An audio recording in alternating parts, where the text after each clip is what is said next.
Hi everyone, I'm Chef Susie with Escoffier Online. Welcome to our live session this morning.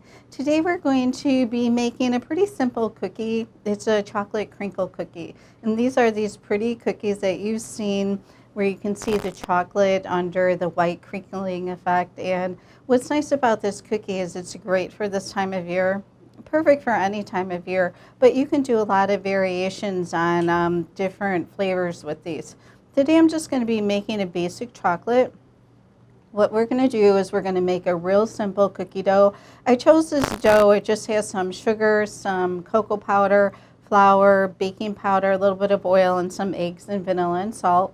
And I chose this dough because these are things that I had in my kitchen already, and I didn't have to go out and get some chocolate and get some butter and some other supplies. So these are pretty easy to make. The dough is going to be really sticky, so we'll talk about that when we're making the dough. But you'll find, like anything, there's a variety of different recipes out there, different formulas, and you'll choose the one that's best for you. I want to start us out on this simple formula because, like I said, everything on hand here I had in my kitchen, so I didn't have to go anywhere. So it's nice if you're snowed in this time of year. You can whip up a little batch of cookies. Like I said, we're going to be making basic chocolate cookie. There's a variety of variations that you can make with this cookie. You can put pretty much any extract in here. You can do orange. I'll do that oftentimes. Lemon is nice, rum, coconut, and especially peppermint. But keep in mind, when you're using mint this time of year, mint permeates. It's so strong. We love it. It's delicious, and we love it, especially with chocolate.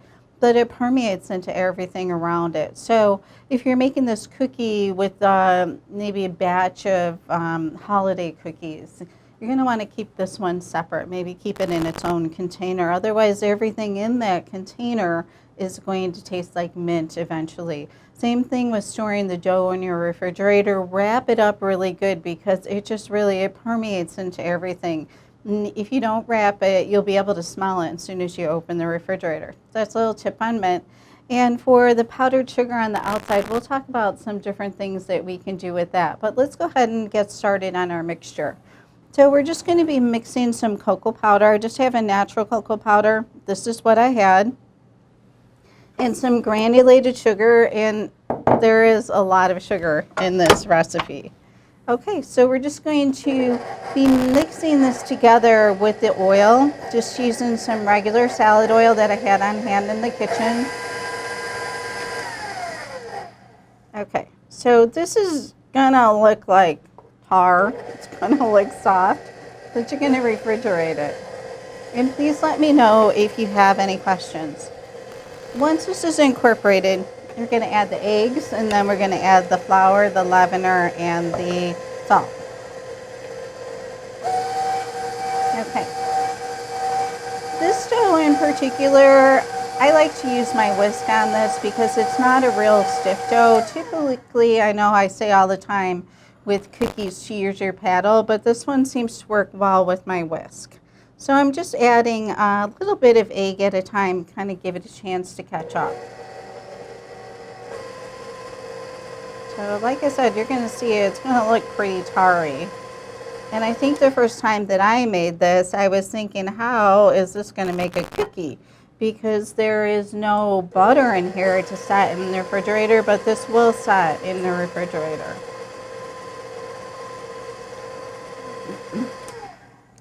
Okay, so we're just about done here. And please let me know if you have any questions.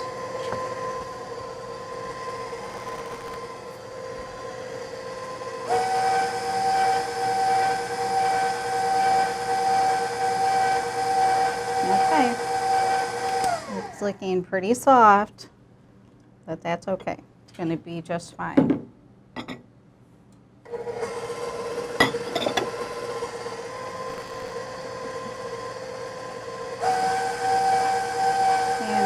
Mix this, and I'm going to scrape it down really good, and then we'll go ahead and add the rest of the ingredients. So the varieties that you can do with this simple cookie, it's pretty limitless, and I think that you'll have a lot of fun with this.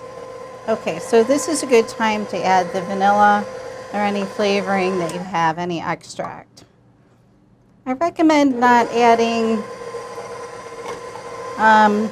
you can add liqueurs, but if you're adding too much hydration, because this is a soft cookie already, you might want to balance it out with a little bit more on the dry ingredients. But I would stick to using the extracts for this.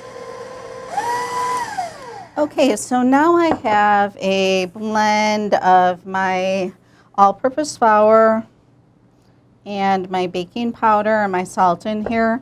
Keep in mind too, with this cookie, I've made this before with a little bit of almond flour. I'll just substitute maybe about a half of a cup of almond flour in here for the all-purpose flour, and it works out just fine.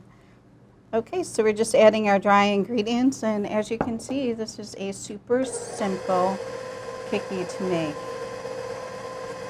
And most of us have these things on hand in our kitchens, so you can kind of whip these up at the last minute. Okay, smells delicious. And like I said, you can do a variety of different flavors with this. You can also add spices too. Cinnamon is nice. It's perfect for this. And it's really limitless. I don't know if any of you have made this cookie before, but I'm interested to hear on any variations that you've made. Okay, so this is coming together nicely. I'm going to be careful not to overmix it. Okay, so I'm just going to pull it off, and as you can see, it is pretty thick. It's a pretty thick cookie dough. And I'm going to get in here with my spatula and get it out of my whisk a little bit. Okay, so what's super important next is this dough needs to chill, and it needs to get nice and cold. A minimum of 4 hours. I like to make mine the night before to ensure that it's chilled all the way. So this is key to the crackle effect, the chilling of this dough. I'm just going to go ahead and mix this in a little bit more. I've got a little bit in the bottom here. And as you can see, it's a soft dough. And you definitely would not want to form this right now. You need to leave this in the refrigerator for some time. Oh, got a little pocket.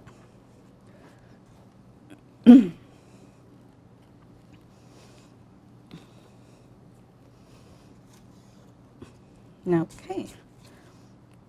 Okay, so this is our chocolate crinkle cookie dough, and it's pretty sticky.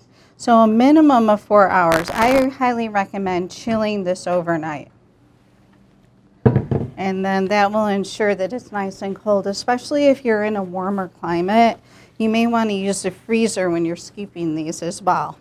So let's go ahead and take a look at some dough that I made earlier.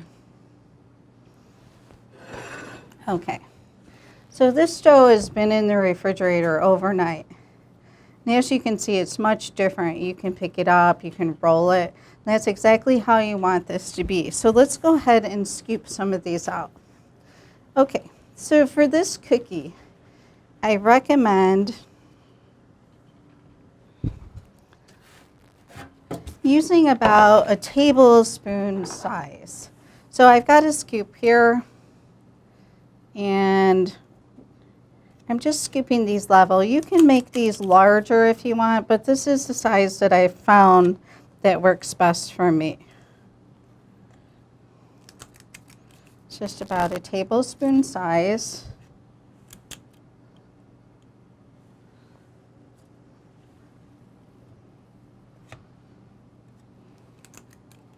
Okay. If your kitchen is warm, or if you're in a warmer climate, what you can do is you can freeze these after you scoop and roll them. That's going to help them with their spread too.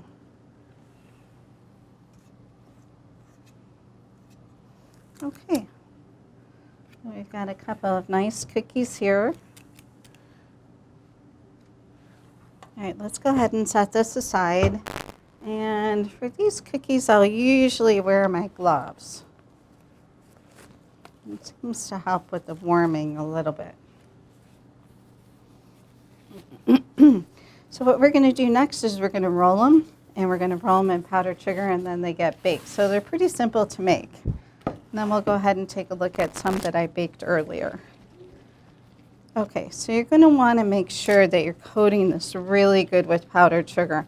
And like I said, if your kitchen is really warm, I recommend once you're rolling these, then go ahead and put them in the freezer until they chill for about maybe 20, 30 minutes, and then go ahead and roll them in the powdered sugar and put them in the oven. And that's going to help with the spread.